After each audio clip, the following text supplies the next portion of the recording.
Is it Tuesday? Yes, Tuesday night. Happy Tuesday, everybody. Dean and Jen Gross with Game. A beautiful, beautiful Tuesday night. And making good time at 8:22.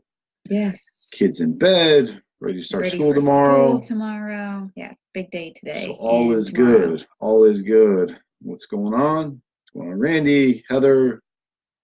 How about you? Happy Tuesday. Happy Tuesday. Happy healthy hormones, happy life.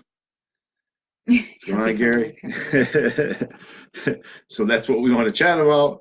We talk hormone health. Hormone health, yeah. We talk about the obviously nutrients, and just a couple of days ago we talked about the fact that it's a holistic thing. That not only the nutrients you put in your body and the exercise you have and the different health and wellness and holistic modalities, hormone health plays a big key role in that. So as we said before, you could eat right, you could exercise, your mind can be right sometimes, but you want to make sure your hormones are healthy, and then everything works together. So we thought we'd chat about two particular glands that produce hormones. The adrenal glands, you've probably heard about. They sit on top of your kidneys, little triangle-shaped things, that they're part of the endocrine system. And those are all glands that produce hormones. So adrenals, they're controlled by your pituitary gland in your head. Very powerful, obviously, your pituitary. So if your pituitary is not working, that can affect your adrenals, which will affect your hormone production, which can cause a lot. Your energy levels, your fat burning, your metabolism, your overall health, your mental state, a lot. So you want to have healthy adrenals, and we thought we'd talk a little bit about feeding your adrenals to make sure they stay healthy. The two of the hormones that the adrenal glands produce that are pretty well known is cortisol and adrenaline. And it's cortisol, kind of known as the stress hormone, of where you may see some issues. So if you overproduce that, that's where you're going to get, that's that fight or flight, and that's why it's needed. It does regulate blood pressure, and you combine that with adrenaline, it's obviously needed. And anytime you tax your body or have stressors, you're going to release that. That's a good thing. But if you produce too much and for an ongoing period of time, that's when your immune system can be compromised. You're in a state of stress. You're always in a state of stress. Yes. Your body gets stressed out.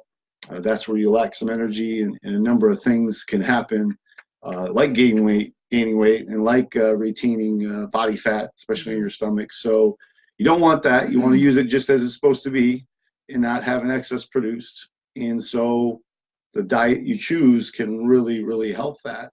And so you want to talk a little bit about some of the foods that you want to avoid for adrenal health and some of the foods you definitely would want to consume. Yeah, and it's kind of in the lines of all the foods we talk about on a regular basis, like the foods that are not so good for you. In general, they're not good for our adrenal health. Like funny alcohol. How it all works together. Alcohol and caffeine are stimulants. Alcohol's not a stimulant. Right. Caffeine's a stimulant, so it's going to overstimulate. It's going to cause your adrenal to overwork, which causes problems, right? Alcohol, processed foods, white flour, and sugar, which we talk about all of those a lot. Processed foods, white flour, which is usually highly refined, and then sugars, not really good for our adrenals. So you could probably put that in a box of not good for anything: processed foods, white flour, and sugar. Yeah. Alcohol. In that box. Yes. Yeah. Caffeine in a limited amount. Yes. Yeah. But some foods that are good for you are good nutritional value for our adrenal health is obviously hydration. We talk about staying hydrated. Yep. At least half your body weight in ounces is a good rule of thumb. If you're wondering how much water you should be drinking, we talk a lot about legumes and nuts and leafy greens, colorful vegetables. They're loaded with phytonutrients and phytochemicals, which is going to give your body what you need for overall state of optimal well-being. Low sugar fruits, are all really good for us. Fermented foods, we talk a lot about fermented foods when we talk about digestive health and really good digestive health. And then, of course, healthy fats. Yeah. Healthy fats are good for us, which we get those from our nuts, our flax seeds. Those are good sources of healthy fats. Yes. So yes. a lot of the foods that we talk about when we're talking about overall wellness play the same role as they do with our whole body or with adrenal health. Yeah, it's kind of the same story as you mentioned. Whole foods, colorful plate, leafy greens, probiotics, getting up from fermented foods that have that healthy gut biome. Those are all great things. If you found yourself in a place where hopefully you're not to the point of adrenal fatigue, but maybe some issues there, those foods obviously help. Obviously, the ability to meditate and maybe de-stress other ways, so you're not getting any mental or emotional stress. And this came up too because, we're advocates of intermittent fasting. And, there's been a lot of talk going back and forth of who should do it, who shouldn't do it. And this is one of the cases where we say, hey, you may want to back out of that if you have a high cortisol production. Again, we're just kind of focusing on that. That's just one of the hormones, but we did talk about it a few weeks ago. But you may not reap the benefits as you would from intermittent fasting if you do have high cortisol levels. So keep in mind, when you fast, you are stressing. You're causing stress to your body, and it's going to release some cortisol, just like exercise does too. But if you already have, abnormally high cortisol levels, you don't want to unduly stress out your body, just like you don't want to overtrain in exercising. And so you may not reap the same benefits that someone that doesn't have that high level. So it may end up not helping you as much. You have the high cortisol, which again, you're not going to be as efficient at burning fat because you have a pituitary issue that way. And that's the main reason that you're doing the intermittent fasting, is to activate the pituitary to release growth hormone. So if your cortisol is already high, that's one case where you'd say, you know what, you probably should eat more frequently. You eat in the morning, more frequently, eating these foods we're talking about. So your energy is high and you're not taxing your body and you're not releasing that hormone. So that is one of the examples that you probably want to follow a more conventional eating small, frequent stuff throughout the day. So came up because, again, we're advocates of intermittent fasting, but this is one of the issues where if someone's already in this position, we wouldn't really recommend it. We'd say, stick to eating more frequently and just make sure you're eating these foods we're talking about. Which is yet another reason why we also recommend that people get their levels and their blood work done on a regular basis, so you know how healthy is your adrenal, how healthy is your pituitary, what are your cortisol levels, because if maybe you are having a challenge of losing weight and you've tried several different diets, you've tried intermittent fasting, you've tried other avenues, and you're just not successful, then maybe it could be a case of adrenal fatigue or high levels of cortisol.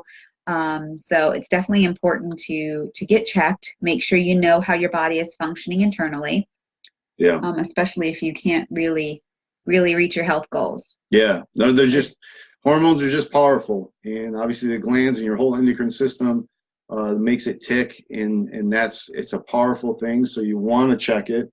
You want to check to see how you're doing, and then you want to do the best you can to maintain it and let it thrive. And so, yes, it is a regular theme. The bad foods tend to be bad for everything, and the good foods tend to be good for everything. So, namely, get checked, see where you stand today, see how you feel, because that's really going to show some indicators there, and then incorporate these foods because it's a win-win across the board. Leafy greens, colorful vegetables, legumes, nuts, seeds, all great things to incorporate into your daily regimen. Things to stay away from, just a reminder, the alcohol, the caffeine, processed food, white flour, sugar.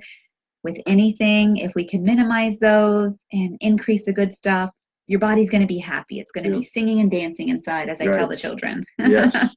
You couple that with exercise, good meditation, good relaxation techniques, good breathing techniques, great sleep, and you're well on your way to gut is happy, mental emotional state's happy, hormones are happy, everything is good. Energy levels are up. Yes. Mental clarity is up. And we all want that. So please like and share this with your buddies so they can all be up and up. And connect with us on growthandimprovement.com. Yes, if you're not on our newsletter, hop on. It's gainhottips.com. Or you can shoot us your email address through a private message and we'll add you on to the newsletter ourselves. But like Dean said, share this message if you think it will help someone. Like, comment. We love the love, so we love to see the hearts. But if you're catching us on a replay, let us know that you're catching us on that replay, and put a comment in here. We'll always respond to your comments. Yes, indeed. And with that, have a great Tuesday night. We'll talk to you soon. Healthy hormones, happy life, guys. Right. Bye. All right.